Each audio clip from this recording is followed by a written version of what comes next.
Hi, everybody. My name is Jessie Jaskolski. I am the founder of Surrogacy Simplified. Last night, I hosted a webinar and the recording didn't work. So I promised so many of you that I would share the replay. So I am re-recording it and I'm going to do my best to remember all of the questions that were asked as we went through the presentation last night and be sure I address them while I re-record last night's meeting. So here's all of the topics that I'm planning on addressing throughout the course of this webinar. And as you're reading this or catching the replay, if you have any questions, please jot them down. And if you get to the end and we have not addressed them, I'd love for you to send me an email or message me on Instagram. And so we can make sure that you really leave this webinar feeling really empowered and that you truly know where to start on your surrogacy journey. A little bit about me. I was able to conceive quite easily and had a relatively smooth pregnancy. So smooth that I went on a baby moon across the country. I'm from Maryland. I was away in Arizona and I started feeling some contractions. And I got to the hospital, and to make a very long story short, they tried to stop the labor, but they were unable to. And I delivered my son as a stillbirth at 22 weeks. Fast forward, I got home. Fast forward 1 month later, I began hemorrhaging. And as it turned out, I had retained placenta and I required a DNC. What I didn't realize at the time was that DNC was going to be the catalyst for my secondary infertility that was to follow. For those who understand a little bit in depths of all the different things, I have Asherman syndrome, which is scarring of the uterus. And basically, I now had these two obstacles to overcome.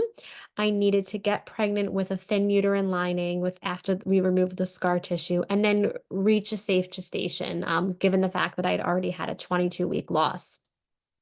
I was sort of in this gray area where the fertility doctors didn't give me a clear recommendation on whether I was definitely a candidate for surrogacy or if I should continue to try on myself. My husband and I took everything that had happened to us and the data and prayed and thought about it and talked to our family and felt like surrogacy was the best path forward for us. I have two daughters now through surrogacy. They are 4 and almost 2 years old. It wasn't without bumps in the road. My first surrogate miscarried, developed pancreatitis, and I had to rematch. And I was once I rematched, I had a successful journey. However, my daughter came 7 weeks early. So it felt like I got to the end goal. I was so happy that she was here, but we definitely had a bumpy ride. That was an agency assisted journey. I also did an independent journey for my youngest, and we had to use two different carriers. We have amazing relationships with both, but since our first carrier delivered 7 weeks early, we needed to have a different match that, of course, disqualified her from doing it again. A few acronyms before we begin the meat of the agenda for tonight. I want to make sure that when I'm saying some of this, it doesn't feel like jargon and you understand all of the terms. So when I'm saying IP, I'm referring to intended parents. If I say GC, that is referring to a gestational carrier.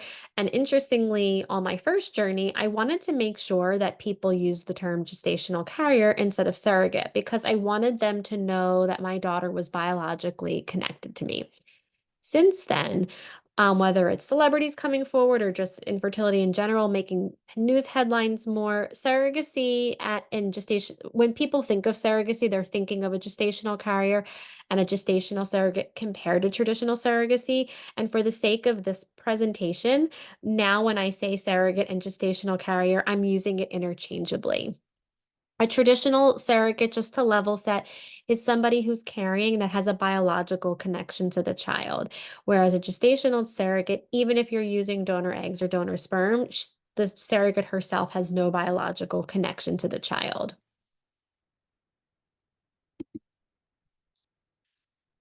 So there's three different ways to manage the surrogacy journey. You can use a consultant and concierge. Consultants all differ a little bit in the terms of the services that they offer, and I'll talk at the end of the presentation about ways we can partner together. But the consultant and concierge services that I provide help both agency assisted and independent journeys. So for me, when I help my clients, I do complete end-to-end coordination for the entire independent journey. And for the agency journeys, I help my clients find the agency that best matches what they're looking for. And then I work in tandem with their agency to make sure all details, big and small, are attended to. An agency journey, they are best known for matching intended parents with their surrogates. They also will case manage the journey as well. And all of the different services that they provide vary a bit from agency to agency as well as cost. But I would say the main things to keep in mind is that they will be able to recruit a surrogate and match, and as well as case manage your journey.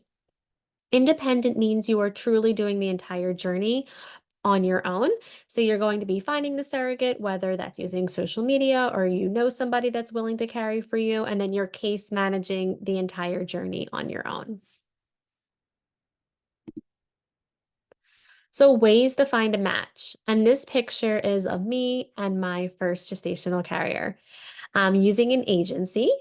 For social media, when I say social media, I'm primarily talking about Facebook. There's a couple different ways to leverage Facebook to find a surrogate.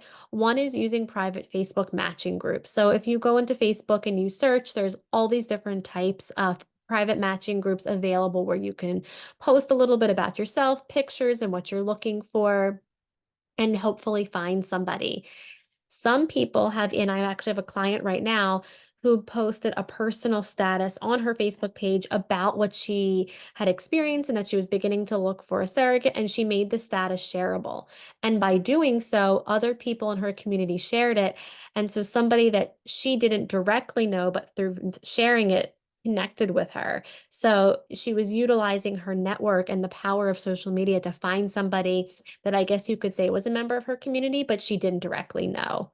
I'm also seeing Instagram becoming more popular. I'm seeing intended parents creating profiles, sharing stories, and growing a following or talking with influencers or other people asking them to share their story to help them find a surrogate. Matching platforms are becoming increasingly popular as well. And it's interesting because my youngest is almost 2, and that wasn't even an option then. An example of some matching platforms are Nodal and Expecting AI. And when you can think of these matching platforms almost like dating, but for surrogates and intended parents, where you can look at profiles and find somebody whose profile resonates with you and you have similarities and you think it would be a great journey with. Of course, you could also match if a family member comes forward or a friend or a member of the community. Matching pro tips. And this is me with my second surrogate who carried my youngest.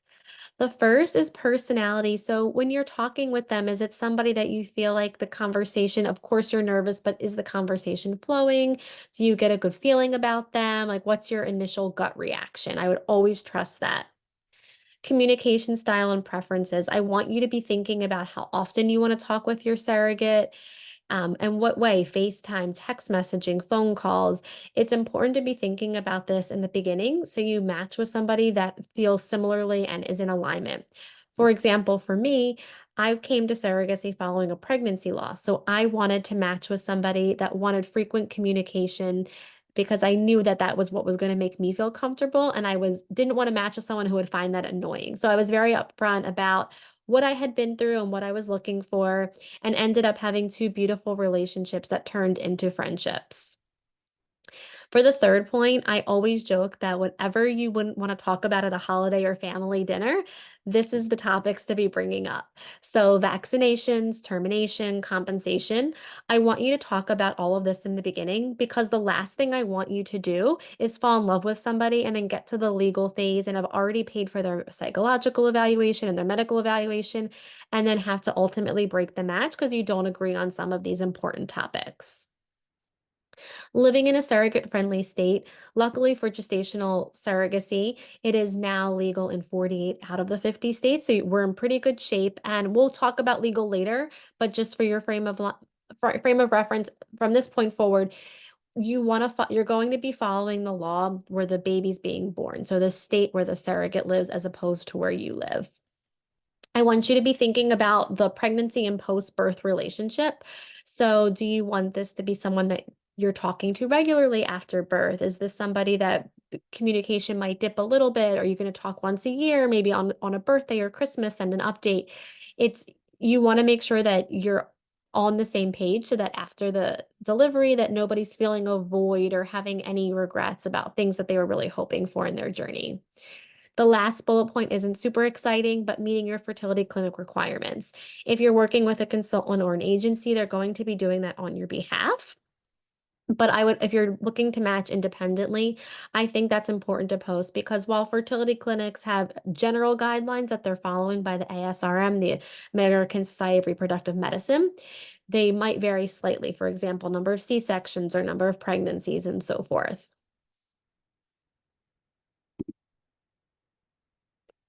Okay, so the surrogacy process. I'm giving you a timeline of events, but I want you to keep in mind that this could vary slightly based on the type of journey that you have. So, for example, if you're working with an agency, they might have the surrogate's medical records pre-approved prior to match. So, this is a general outline, but understand that things could vary slightly based on the path that you choose to follow.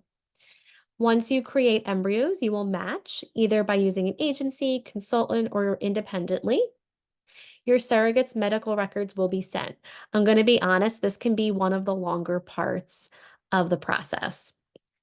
Um, Making sure that we have all of their prenatal, their pregnancy, the delivery records, and then the fertility clinic also will take a couple weeks to really review everything. Next, we're going to be psychologically evaluated. The intended parents will have a psychological evaluation, the gestational carrier and her partner will have an evaluation, and then I'm going to recommend a joint session depending upon your state, the state that you live in and your fertility clinic that may or may not be required. However, I really recommend that you do that regardless because it's a really nice opportunity for you to be talking with a neutral third party about all different things. So, not only the topics that we talked about that are important during matching, like your communication and your stance on the hot topics, but also things that you might not have thought about. How are you going to talk to your children about this? How are you going to support the surrogate? The post-birth relationship. Are you going to post on social media?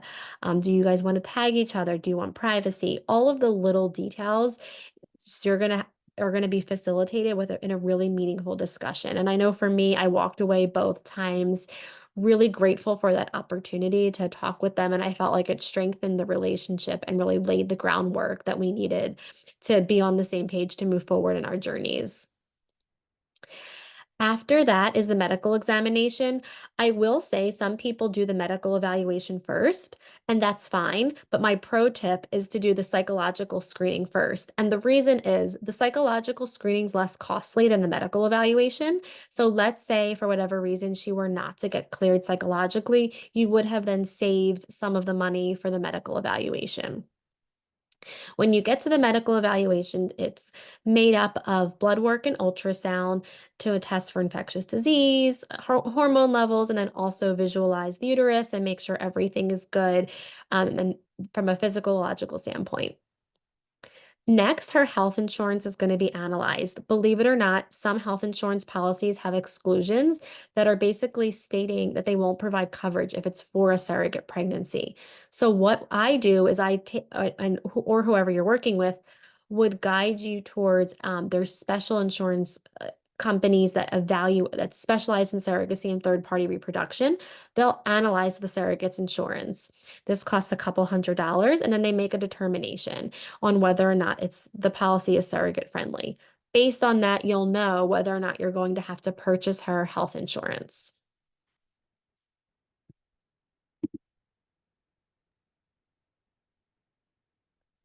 So once you have an idea about that, and you've gotten all the blood work and the ultrasounds, and we've gotten the green light from the medical evaluation, we're going to go to the legal phase. It's important to recognize here there's going to be two attorneys. One attorney is going to represent the intended parents, and one attorney is going to represent the gestational carrier and her partner. The intended parents will pay for both representations. And once the legal contract is created and executed, you will then have legal clearance, which means she can begin fertility medications. I will also say here, escrow will be opened. The only time escrow is not opened is if it's for an altruistic or uncompensated surrogacy arrangement. So, for example, if your sister's caring for you, you do not have to open escrow. Everybody else would be opening escrow typically within 3 to 5 business days after the legal contract is created. Your attorneys will, one more thing about the attorneys I want to add is that they will also help you establish parentage. However, that's typically done depending if you have a pre or post birth order. If it's a pre-birth order, you're going to be thinking about that between 16 and 20 weeks. Back to the GC. So, if you yourself have gone through IVF, the frozen embryo transfer protocol is a little bit is pretty similar, and the monitoring is similar.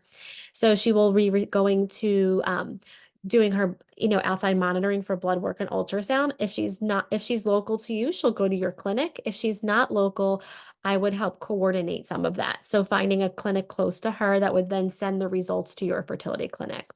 Your gestational carrier, if she's not local, would come to you twice, once for the medical evaluation and then once for the frozen embryo transfer. If your embryos are not close to you, so let's say you went to a preferred doctor in a different state, she would fly there, of course, for the embryo transfer. And if you wanted to be part of that, you would go to that fertility clinic. After the embryo transfer, hopefully it results in a positive pregnancy test. The positive pregnancy test is done through blood work, and that's typically around 8 days or so. It depends on the clinic, the exact amount of days, but guideline ballpark 8 after the embryo transfer. Let's say she's pregnant, fingers crossed. We would purchase her life insurance. That is something that will be written on your legal contract. The amount might vary, and we can talk about that, once we are working together. And at that time, you would also purchase health insurance if applicable. There's other things you can do here as well. For example, you can do a rider for loss of reproductive organs. So if something were to happen in the delivery, it would compensate her, essentially give her a payout for having to go through such an invasive procedure. Another thing to think about is a bed rest policy. So for high earner surrogates, if they were to go on bed rest, you would be responsible for making up all of their lost wages. And if they're a high earner, you might feel more comfortable purchasing a bed rest policy. It's totally optional. So that way, if something happened and they weren't able to work, you'd have that policy to help you pay for their income since they would be missing it, not able to attend work. At around 8 to 10 weeks, the GC would graduate from the fertility clinic and begin routine OB appointments. And the hope would be that you'll be able to attend some of these appointments either by FaceTime or going to some of them in person.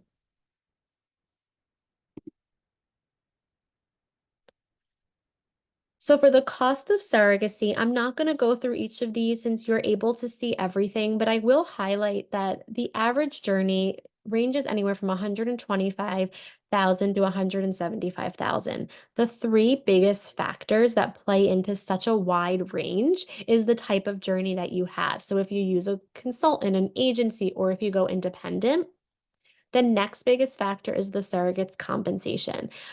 Depending upon the agency, some have a set fee. This is what our first-time surrogates get. This is what an experienced surrogate gets. Some agencies allow the surrogate to set their own compensation. If you're independent, of course, you would set it, or there's may or may not be a little room for negotiation as well there. And then also, when you're thinking about compensation, sometimes where the surrogate lives and cost of living in that state is another consideration that plays into that range. The other factor that plays in that makes that wide range of surrogacy cost is the health insurance.